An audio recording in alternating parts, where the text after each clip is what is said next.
கடலூரில் நடந்த ட்ரெயின் ஆக்சிடெண்ட்டை பற்றி நீங்கள் எல்லாருமே கண்டிப்பாக கேள்விப்பட்டிருப்பீங்க. இந்த ஆக்சிடெண்ட்டு எப்படி நடந்தது, எதனால் நடந்தது, யார் காரணம், யார் யார் மேலெலாம் தவறு இருக்குது அப்படின்ற இந்த விஷயத்தை தான் நான் உங்கள்கிட்ட இந்த வீடியோவில் வந்து சுட்டி காட்ட போகிறேன்.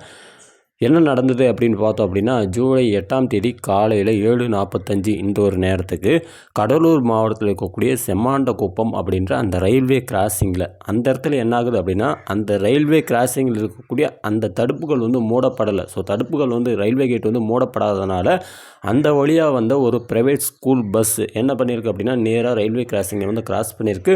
ஸோ எல்லோரும் வந்து என்ன நினைப்பாங்க, ஒரு கிராசிங் வந்து ஓப்பனில் இருக்கா, சரி ஓகே போகலாம் அப்படின்னு சொல்லிட்டு கிராஸ் பண்ணி போவாங்க. அந்த மாதிரி தான் ஸ்கூல் பஸ்காரர் வந்து என்ன பண்ணியிருக்காரு அப்படின்னா, யதார்த்தமாக கிராஸ் பண்ணி போயிருக்காரு.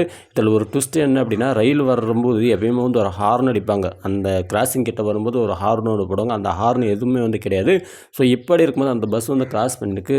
ட்ரெயினும் வந்து வந்திருக்கு. வேகமாக வந்த ட்ரெயின், பேசஞ்சர் ட்ரெயின் பார்த்திங்கன்னா பஸ்ஸில் வந்து அடித்ததுனால அந்த இடத்துல பஸ் வந்து கொலாப்ஸ் ஆகி அதில் 3 குழந்தைகள் இறந்து போன அந்த விஷயத்தை நம்மளால் வந்து கேள்விப்பட முடியுது.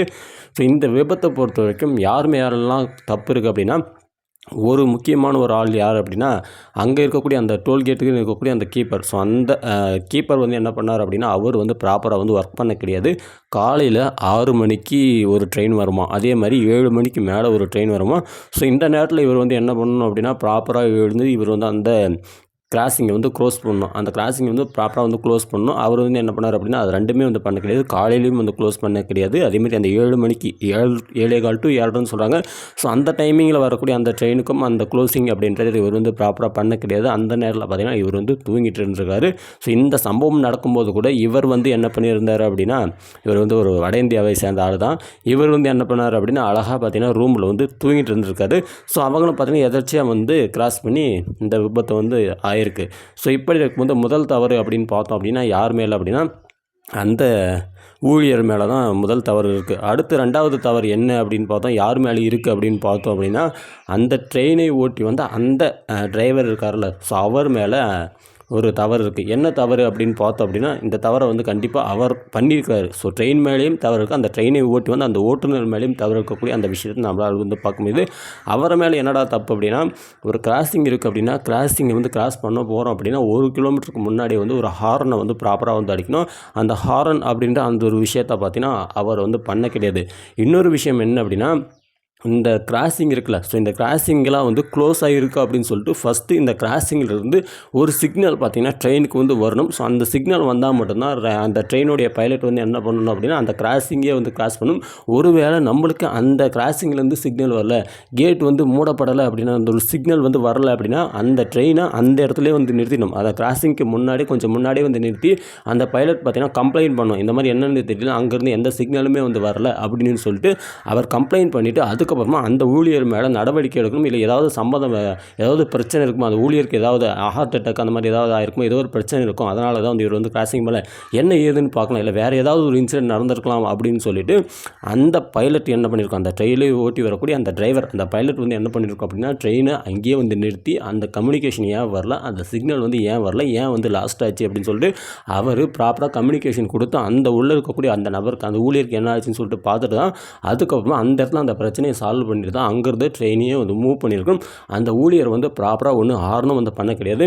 இவர்கிட்ட சிக்னல் வராத போதும் இவர் வந்து ட்ரெயினை ஓட்டி வந்தது இது வந்து மிகப்பெரிய 2வது தவறாக வந்து பார்க்கும்போது, அடுத்து 3வது தவறு யார் மேலே அப்படின்னு பார்த்தோம் அப்படின்னா, அந்த பஸ்ஸை ஓட்டின்னு வந்து ஓட்டுநர். அவரை வந்து நம்ம வந்து குத்தம் சொல்லக்கூடாது. இருந்தாலுமே என்ன அப்படின்னா, அவர் வந்து வராருன்றப்ப அவருக்கு வந்து அந்த டைமிங் தெரியும். டெய்லியும் பார்த்தீங்கன்னா ரெகுலராக வந்து அந்த வழியில் போகிறாங்க வராங்க அப்படின்றப்போ, ஸோ 6 மணிக்கு ஒரு ட்ரெயின் வருது, 7 மணிக்கு ஒரு ட்ரெயின் வருதுன்றப்போ, ஸோ அந்த இடத்துல கொஞ்சமாவது யோசித்து 2 பக்கம் பார்த்து பொறுமையாக வந்து போயிருக்கலாம். ஏன்னா இவ்வளோ நேரத்துக்கு ட்ரெயின் வர நேரத்துக்கு வந்து ஓப்பனில் இருக்குது அப்படின்னு சொல்லிட்டு வந்து யோசித்து அவங்க வந்து பார்த்து போயிருக்கலாம். அண்ட் தென் இப்போ அந்த 4 வருஷமாக தான் அந்த இடத்துல இந்த கிராசிங் அப்படின்ற விஷயம் பார்த்தீங்கன்னா வந்து இருந்திருக்கு. இதுக்கு முன்னாடியெல்லாம் பார்த்தீங்கன்னா கிட்டத்தட்ட 10-15 வருஷமாக அந்த இடத்துல கிராசிங் எதுவுமே வந்து கிடையாது. எல்லாருமே இந்த பக்கம் வந்து அந்த பக்கம் போகணும் அப்படின்னா திரும்பி பார்த்து தான் போயிருக்காங்க. இந்த கிராசிங் போட்டப்புறம் எல்லாருமே கொஞ்சம் கிராசிங்கே இருக்குது, ஒன்றும் பிரச்சனை இல்லை, ட்ரெயின் வந்து அவங்க க்ளோஸ் பண்ண போகிறாங்க, ட்ரெயின் வரலாம் எதுக்கு க்ளோஸ் பண்ண போகிறாங்க அப்படின்ற அந்த ஒரு கொஞ்சம் யதார்த்தமான ஒரு சூழ்நிலையில் நிறைய பேர் போகக்கூடிய அந்த விஷயத்தை வந்து பார்க்க முடியுது. இதற்கு முன்னாடி 2-3 டைமு ட்ரெயினை ஓட்டின்னு வந்த அந்த பைலட்ஸ் வந்து என்ன பண்ணியிருக்காங்க அப்படின்னா, அப்படியே அந்த கேட்டுக்கு பக்கத்துலேயே ட்ரெயினை வந்து நிறுத்திட்டு அந்த ரூமுக்குள்ளே வந்து ஏன்டா சிக்னல் கொடுக்க மாட்டேன் அப்படின்னு சொல்லிட்டு ஆக்ஷன்லாம் வந்து எடுத்து பணியிட மாற்றம் அந்த பனிஷ்மெண்ட்லாம் வந்து பண்ணியிருக்காங்க அந்த உள்ள வேலை செஞ்ச ஊழியருக்கு. ஸோ இந்த இடத்துல டிரைவர் கொஞ்சம் வந்து நிதானமாக பொறுமையாக தான் போனார். பட் என்ன அப்படின்னா 2 பக்கமும் பார்த்துட்டு இந்த டைமிங் எப்படின்னு பார்க்கும்போது ட்ரெயின் வர டைமிங்கு. ஸோ இந்த இடத்துல ஆளையும் காணும் எவனையும் காணும், ஒரு நிமிஷம் பார்க்கலாம்டா வெயிட் பண்ணலான்டான்னு சொல்லிட்டு டிரைவரே கொஞ்சம் வந்து இறங்கி போய் உள்ளே வந்து பார்த்துருந்தார் அப்படின்னா இங்கேயே வந்து செவுள் மேலே அழு விட்டு பொடா நாயன்னு துரத்தி விட்டுருக்கலாம். பட் அந்த வட நாட்டுக்காரனால் வந்து என்னாச்சு அப்படின்னா இன்றைக்கி மிகப்பெரிய ஒரு ஆபத்து வந்து ஏற்பட்டிருக்கு.